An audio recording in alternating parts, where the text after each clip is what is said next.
Selamat siang. Di sini saya ingin mempresentasikan hasil penelitian saya yang berjudul pengaruh promosi terhadap keputusan pembelian produk AC Daikin di PT Air Conditioning Indonesia. Sebelum pembahasan yang lebih lanjut, izinkan saya memperkenalkan diri. Nama saya Julita Erstina Sinaga. Selanjutnya, untuk pembahasan yang pertama saya akan membahas bab 1 yang berisikan latar belakang, rumusan masalah, batasan masalah, tujuan penelitian, dan manfaat penelitian. Yang pertama, latar belakang. Pertumbuhan industri manufaktur diperkirakan masih dapat bertumbuh kendati dibayangi ketidakpastian global pada tahun 2020. Hal ini dikemukakan oleh Menteri Koordinator Bidang Perekonomian, yaitu Airlangga Hartarto. Industri manufaktur Indonesia berada di peringkat teratas di negara ASEAN, sedangkan secara global Indonesia berada di peringkat 9 untuk industri manufaktur. Pada tahun 2015, penjualan elektronik tidak begitu bergairah sehingga meningkatkan daya minat beli pada konsumen. Seiring berjalannya waktu, pada tahun 2019, pasar elektronik sudah menemukan titik terang, yaitu di mana konsumen sudah mulai bergairah dalam membeli barang-barang produk elektronika, dikarenakan produk-produk dari elektronika sudah semakin berinovatif. Selanjutnya, produk merupakan suatu sifat kompleks, di mana produk dibagi menjadi dua, ada barang dan juga ada jasa. Barang itu terdiri dari elektronika, otomotif, kuliner, dan juga terdapat yang lainnya. Barang itu bersifat tangible, sedangkan jasa itu bersifat intangible, di mana omset penjualan terbesar berasal dari produk seperti TV, audio, disc player, mesin cuci, kulkas, dan AC. AC merupakan industri elektronika yang direbut oleh pasar-pasar elektronika, di mana AC Daikin memberikan beragam kapasitas PK dari setengah PK sampai dengan ratusan PK. Hal ini dikarenakan memudahkan konsumen untuk membeli sesuai dengan kebutuhannya mereka. Dalam sektor komersil, AC Daikin berada di peringkat nomor 1 dalam penjualan. PT Daikin sudah banyak dianugerahi penghargaan seperti dari nasional sampai dengan internasional, seperti halnya sertifikat sistem manajemen mutu sesuai dengan ISO dan juga yang lainnya. Dan banyak-banyak lagi sertifikat yang diperoleh dari PT Daikin tersebut. Selanjutnya, promosi. Promosi digunakan perusahaan untuk menggoda konsumen agar dapat membeli produk-produk elektronik. Sedangkan keputusan pembelian, di mana mereka akan mengevaluasi dari beragam macam produk dan akan memilih salah satu sehingga mengarah kepada keputusan pembelian. Rumusan masalah. Rumusan masalahnya itu yang pertama, bagaimana promosi di PT Air Conditioning Indonesia. Yang kedua, bagaimana keputusan pembelian konsumen di PT Daikin, dan yang terakhir adalah bagaimana pengaruh promosi terhadap keputusan pembelian di PT Air Conditioning Indonesia. Batasan masalahnya, promosi terhadap keputusan pembelian pada PT Daikin Air Conditioning Indonesia bertempat di Wisma Kiai, Jakarta Pusat. Tujuan penelitian yang pertama yaitu untuk mengetahui promosi di PT Air Conditioning Indonesia. Yang kedua, untuk mengetahui keputusan pembelian konsumen di PT Daikin. Dan yang terakhir, untuk mengetahui pengaruh promosi terhadap keputusan pembelian produk AC di PT Air Conditioning Indonesia.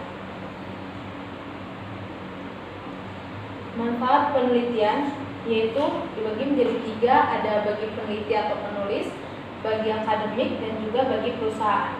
Bagi penulis yaitu untuk mengembangkan wawasan serta kemampuannya penulis dalam bidang penelitian, sedangkan bagi akademik yaitu sebagai bahan ajaran atau pembelajaran khususnya di manajemen industri elektronika.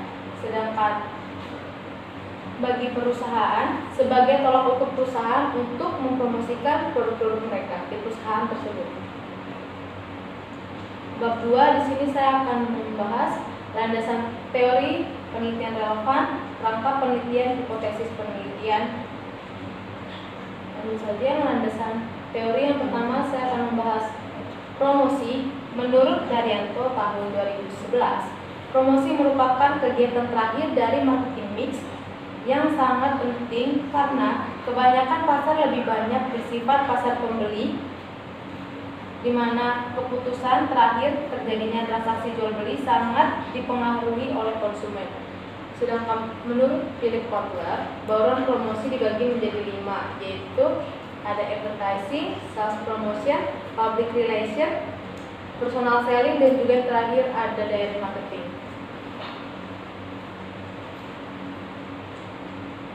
Landasan teori yang kedua yaitu keputusan pembelian. Menurut Chipman dan Kando pada tahun 2014, keputusan pembelian merupakan sebuah alternatif, sebuah pilihan dari 2 atau lebih alternatif pilihan.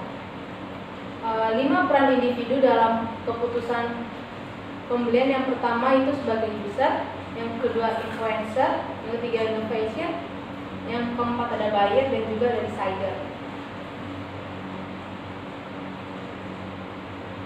Landasan teori yang ketiga yaitu ada konsumen.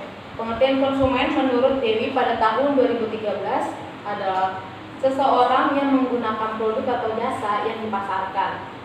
Konsumen dibagi menjadi 2, ada personal consumer dan juga ada organisational consumer. Di mana personal consumer adalah orang yang menggunakan produk tersebut dalam kebutuhan sehari-hari.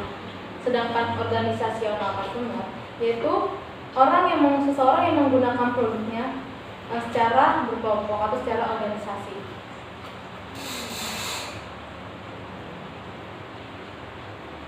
Penelitian relevan.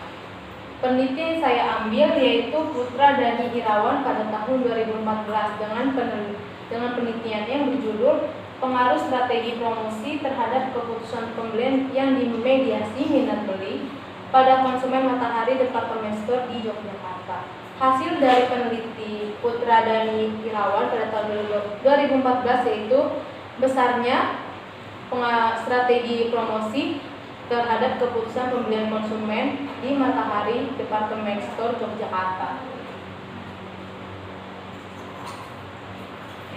Rangka pemikiran ini ada promosi X dan promosi sebagai variabel X dan juga ada keputusan pembelian sebagai variabel Y, di mana variabel X yaitu promosi yang terdiri dari advertising, sales promotion, direct marketing, public relation, dan juga personal selling itu mempengaruhi keputusan pembelian itu variabel Y, di mana menurut Kotler yaitu promosi merupakan kegiatan yang diberitahukan kepada konsumen bahwa perusahaan meluncurkan produk baru yang menggoda konsumen untuk melakukan kegiatan pembelian. Di mana dari menurut Kotler tersebut variabel X dapat mempengaruhi variabel Y. Selanjutnya hipotesis penelitian. Hipotesis penelitian ini yaitu dugaan sementara dari penelitian ini yaitu positif. Bab 3 saya ingin membahas waktu dan lokasi penelitian, objek dan subjek penelitian, populasi dan sampel, teknik pengumpulan data dan teknik analisis data. Analisis penelitian. Waktu dan lokasi penelitian. Untuk waktu saya magang dari tanggal 10 Februari 2020 sampai dengan 18 Mei 2020 yang bertempat di Wisma Kiai Jalan Jenderal Sudirman, Kaf 3 di Jakarta Pusat, yang berkode pos 10220.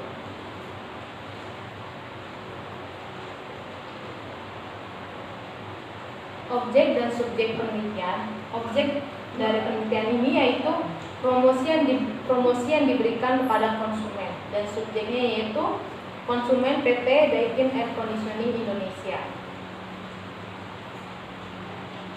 Populasi dan sampel. Untuk populasi ini saya mengambil konsumen PT Air Conditioning Indonesia yang mempunyai kriteria yaitu karyawan, PNS, dan juga ibu rumah tangga. Sampel yang saya ambil yaitu sebanyak 100 sampel.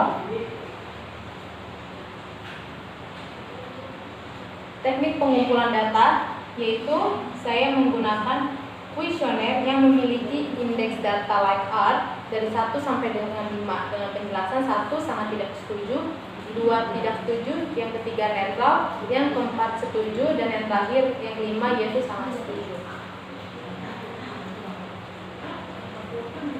Teknik analisis data penelitian yaitu saya menggunakan analisis deskriptif, yaitu karakteristik responden yaitu berdasarkan jenis kelamin, usia, pekerjaan, serta pendapatan. Dan yang kedua, deskripsi kategori variabel, yaitu saya tanggapan penjualan tentang pengaruh promosi yang mempengaruhi keputusan pembelian konsumen. Sekian presentasi dari saya, mohon maaf apabila ada kesalahan. Selamat siang.